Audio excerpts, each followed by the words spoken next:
Que alegria podermos neste ano, quase que jubilar, onde comemoramos quase 4 décadas da caminhada deste grupo de oração, podermos nos colocar diante do coração de Jesus, como foi proposto no tema de hoje, para tirarmos algo de lá.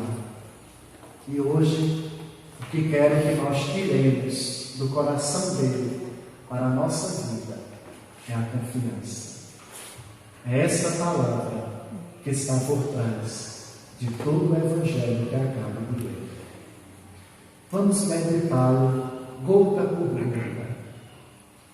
O evangelista João nos disse que estavam reunidos 7 dos 11 apóstolos, dos 11 discípulos.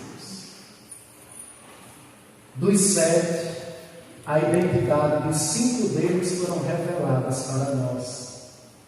E vou lhes dizer o porquê de estarem somente estes e não o grupo todo. O primeiro que ele disse que lá estava era Simão Pedro. E estava ali por uma razão muito especial. Pedro negou Jesus. Quantas vezes? 3. Pedro não negou Jesus a Herodes, a Pilatos.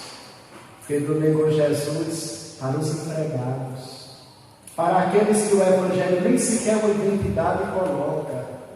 O medo de Pedro foi tão grande que ele negou Jesus aos que primeiro encontrou em sua frente. Também estava neste dia Tomé, que era chamado de Dídimo. Ele estava lá também por uma razão muito especial. Não acreditou na ressurreição. Lembrem-se das palavras dele quando o grupo apostólico disse: nós vimos o Senhor. Ele então disse a eles: pois eu só acredito se eu ver, se eu tocar nele.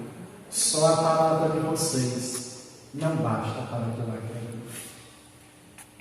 Estava ali Natanael, que para nós é São Bartolomeu, é o terceiro que aparece. Natanael era um homem muito sincero. A sinceridade dele foi elogiada por nosso Senhor Jesus Cristo. Isso está lá nos primeiros capítulos do Evangelho de João. Mas Natanael, ou Bartolomeu, como queiramos chamar, era daquele tipo de pessoa que julga o próximo pelo lugar onde a pessoa mora e não pelo que a pessoa é. Julga pela aparência do lugar, pelas características do lugar e não pelas qualidades que a pessoa tem em si. Depois o Evangelho nos diz que estavam ali os 2 filhos de Zebedeu, mesmo não dizendo os nomes, nós sabemos quem eram eles: João e Tiago. Esses 2 foram chamados no primeiro momento da evangelização. Mas esses 2 também decepcionaram muito o Senhor. Para vocês terem uma ideia, uma vez eles queriam que descesse fogo do céu para queimar os inocentes, os samaritanos. Depois de nos apresentar essa lista de 5, o evangelista nos diz: estavam ali mais 2 discípulos, mas ele não disse quem. Ele não colocou o nome. E sendo ele um dos que estavam ali, ele sabia quem era, mas não quis escrever o nome, por uma razão muito especial. A primeira pessoa que não está identificada aqui sou eu e você. E a segunda pessoa é alguém seu que precisa hoje de um encontro com Jesus. Não é à toa que há minutos atrás Melquisedeque pediu que você rezasse na Ave Maria a intenção daquela pessoa que você trouxe. Pois agora o Evangelho vem confirmar isto, pedindo que você traga esta pessoa para a barca de Jesus. Veja que quem está na barca é quem errou na vida. Pedro, vocês disseram que negou, Tomé não acreditou, Bartolomeu julgou, João e Tiago foram egoístas. E você? E eu? Por que é que nós estamos nessa barca? O que foi que nós fizemos que nós precisamos, como estes que erraram tanto, de um encontro com o Senhor. O que foi que nós fizemos daquela porta para trás, que hoje Jesus nos dá uma palavra que nos coloca, nos iguala na mesma condição daqueles seus discípulos que erraram na vida, que erraram diante do Senhor, mas que agora Ele dá uma oportunidade para recomeçar. E o que foi que essa pessoa que está em seu coração também fez para você trazê-la aqui? Ela te magoou, ela te feriu, ela ainda não abriu o coração para o que é sagrado. Somente você e Deus sabe. Mas a história é como continua. Pedro, que era o chefe deles, aquele que tem as chaves da igreja na mão, aquele que recebeu do próprio Jesus estas chaves, diz a eles: eu vou pescar. Era o que ele sabia fazer. Era o seu ganha-pão. E o bonito é que os outros discípulos, uma vez que já não tinham mais Jesus com eles, disseram a Pedro: nós também vamos. Nós vamos contigo. Para onde você for, nós vamos. Porque é você quem conduz a igreja. É você quem conduz a barca. Hoje eu fui a um santuário me confessar e ouvi, a gente vai confessar e acaba confessando também os outros, mas eu ouvi de um penitente que se disse não ser mais católico por conta do Papa. Meu Deus! Talvez faltou ler este Evangelho. Talvez faltou ler que a pesca de Pedro é a pesca de todos nós e que a barca pertence a ele, porque a ele foi confiado por uma força maior, a força do Cristo, que na potência do seu Espírito disse a ele: as portas do inferno nunca prevalecerão sobre a minha igreja. Pois bem, estamos todos na barca de Pedro. Nós, aquele que está bem, aquele e aquela que está em nosso coração, os discípulos de Jesus, estamos todos na barca de Pedro, que é a igreja. Esta barca que o Evangelho nos apresenta é a igreja, para nos lembrar que é na igreja onde nós somos alimentados. Aqueles discípulos saíram, entraram mar adentro, na expectativa de pescarem alguma coisa. Foi isso que Pedro disse: eu vou pescar. Foi isso que os animou: nós também vamos. Mas naquela noite eles não pescaram nada. Todas as vezes que jogavam a rede, esperançosos de que ela viesse com algum peixe, o menor que fosse, para lhes servir de refeição, e nada. Aquela noite foi uma noite tão infrutífera, uma noite tão triste, porque eles tentaram. Aqui é diferente de quando nós não tentamos. Não podemos reclamar quando nós não tentamos, porque não fizemos o menor esforço. Mas o Evangelho está nos dando uma situação onde nós tentamos e nas nossas tentativas fracassamos. Eles passaram a noite inteira e não pescaram nada. Essa noite de ilusões, essa noite de decepção, é a representação de tantas noites que nós também passamos e que tentamos fazer as coisas serem melhor. Infelizmente não conseguimos. Aqui é a noite de quem vive com um doente no hospital. É aquela noite que você não consegue pregar os olhos, porque a qualquer momento pode vir uma notícia ruim e é melhor ficar com os olhos abertos. Aqui é a noite daquele pai, daquela mãe de família que viu o filho sair de casa e não sabe se ele vai voltar, e por isso passa aquela noite de angústia. Aqui é a noite daquele que perdeu a esperança e nem mesmo em suas orações acredita. Ora, meus irmãos e minhas irmãs, quantas vezes nós jogamos a barca, aliás, a rede da barca, e nada conseguimos, e nada lucramos. O Evangelho nos disse que o sol despontou, um novo dia iniciava, Aquela noite de escuridão estava aos poucos se dissipando. Nenhuma provação, nenhuma tribulação em nossa vida, ela dura para sempre. Ela é semelhante a uma noite escura, que nos primeiros raios dos dias seguintes se dissipa totalmente. E quando aquela noite escura, tenebrosa, triste se dissipou, havia alguém na praia de pé. Havia um homem ali vestido de branco. Havia um homem ali que veio trazer esperança àqueles que já não tinham mais esperança. Não pensem vocês sabem de quem estou falando, de nosso Senhor Jesus Cristo. Não pensem vocês que ele apareceu ali de manhã. Não, ele estava ali a noite inteira, mas os discípulos não viram. Nós também não vemos Jesus quando à nossa frente nós só conseguimos enxergar a escuridão.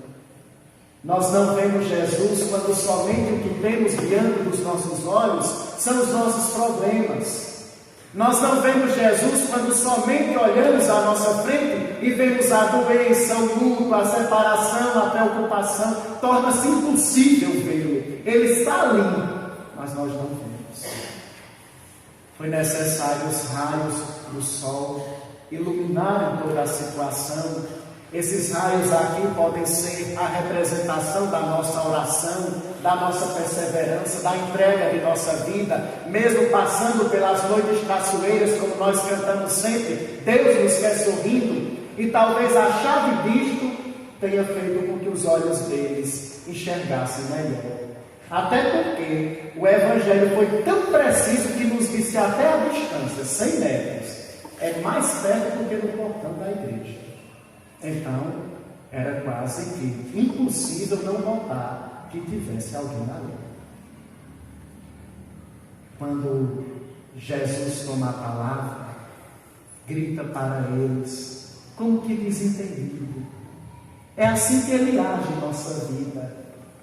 Nós contamos tudo o que passamos a ele. Quantas vezes durante o dia dobramos o nosso joelho, seja aqui diante do Santíssimo Sacramento, ou em nossa casa, ou no nosso quarto, em tantos lugares, mas é como se ele não estivesse a par de tudo, mas está. Ele sabe todas as coisas, mas permite que passemos estas experiências difíceis para aprendermos a tirar do coração dele a palavra que eu disse a vocês no início. Confiança. Ele gritou: vocês têm alguma coisa aí para comer? Porém, ele sabia que eles não tinham nada. Ele estava ali aquela noite inteira e acompanhou. Cada vez que a rede voltava seca, ele viu tudo aquilo. E agora pergunta a eles se eles têm alguma coisa para comer. Não é que Jesus esteja brincando com os seus. Ele não brinca com a nossa vida. Mas muitas vezes ele nos faz enxergar a situação por um ângulo diferente, a fim de que nós tomemos consciência de tudo aquilo que são os nossos pecados e os nossos erros. Lembrem-se que quem está na barca é porque errou na vida.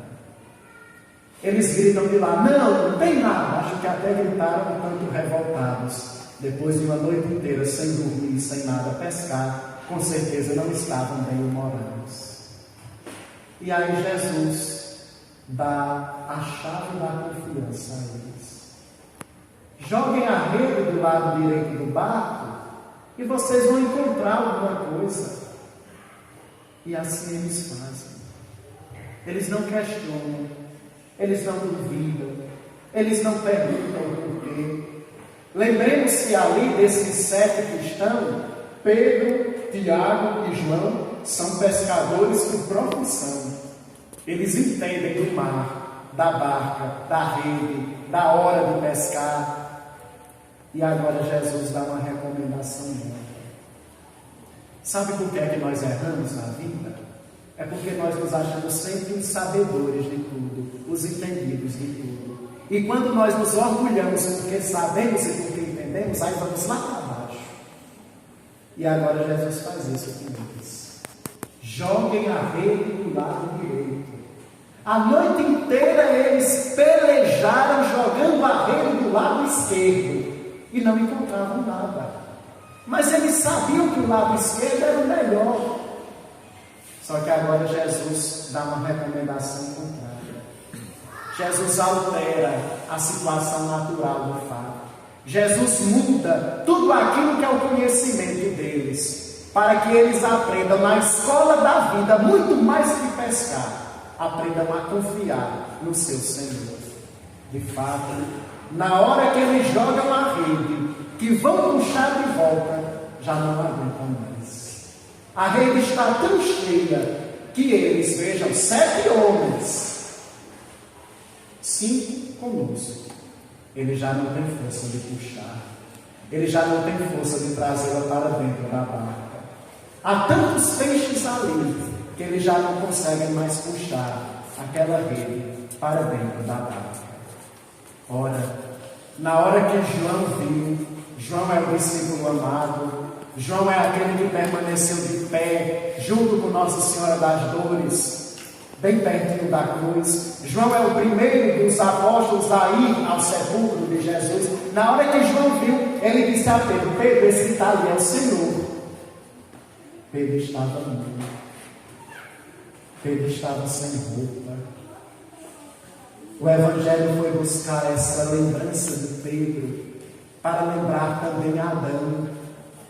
Adão estava nu no jardim, mas quando ele se deu conta do seu pecado, ele se cobriu porque estava com vergonha. A mesma coisa acontece aqui com Pedro. Pedro estava nu e quando viu Jesus, ficou com tanta vergonha que pulou na água. É o que o pecado faz conosco. Ele nos faz ter vergonha. Ele nos faz baixar a nossa cabeça. O pecado nos impede de erguermos a nossa cabeça para o alto, porque ele tira muito da nossa dignidade. É por isso que Pedro mergulha, tentando escapar do olhar de Jesus. Reparem bem, como se alguém pudesse escapar do olhar de Jesus. Os discípulos vão trazendo a rede, vão com todo o esforço puxando, lembrem-se que estavam bem pertinho da praia. Pedro vai trazendo a rede também pela água, ajudando da forma que pode.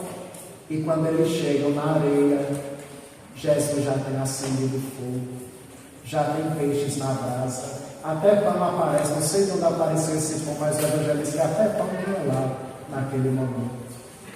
Porque enquanto nós estamos no esforço de cada dia, enquanto nós estamos na labuta de cada dia, Jesus está preparando tudo em nossa vida. É claro que enquanto nós estamos no mar, o mar da representação de nossas tribulações, nós não vemos. Mas quando os discípulos chegam à praia, chegam à areia, eles veem que o fogo já está aceso, porque Jesus preparou tudo. Eles não teriam mais preocupação com nada. Tudo Jesus fez. Eles não teriam mais preocupação em buscar lenha, em acender fogo, em ir atrás de pedras para bater até que saísse fogo. Não! Jesus faz isso para nós. Jesus faz para nós o que nem sempre nós temos como fazer. O que acontece é que nem sempre nós confiamos. A nossa confiança é em nossas forças. Nós confiamos em nossos braços. E os nossos braços muito nos decepcionam. Você abrir aqui um parênteses, volto já para cá de novo. No livro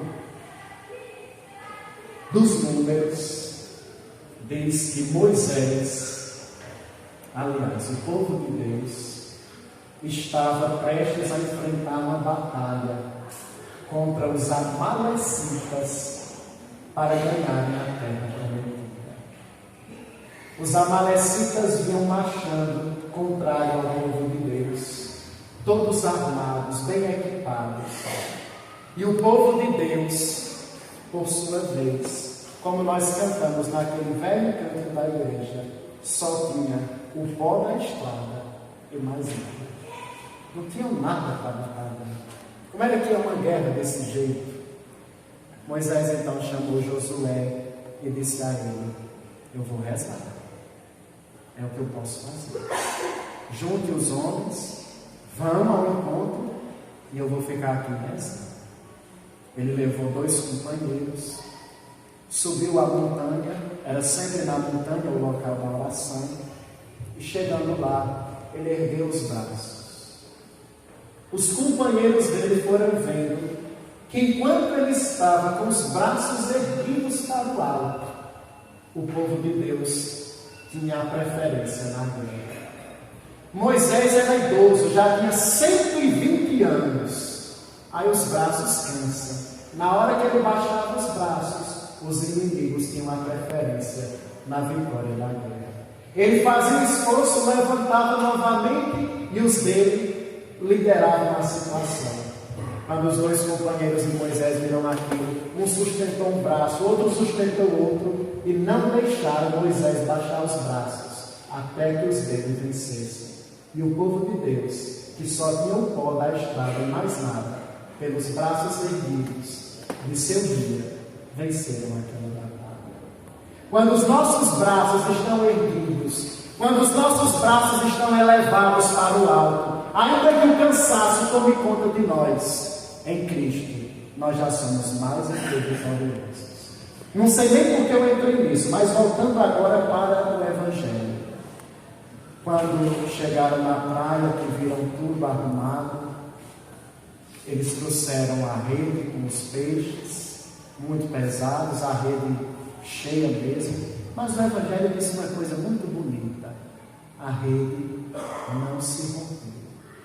Esse milagre foi tão importante, foi assim tão precioso, que João, antes de escrever esse Evangelho, ele contou quantos peixes tinham lá na rede. Olha que interessante. Ele saiu contando para ver quantos pescaram. 153 grandes peixes. Foi assim que o Evangelho descreveu. Nessa época, hoje tem mais, mas nessa época só existiam 153 espécies de peixes. Estão vendo aqui a lógica?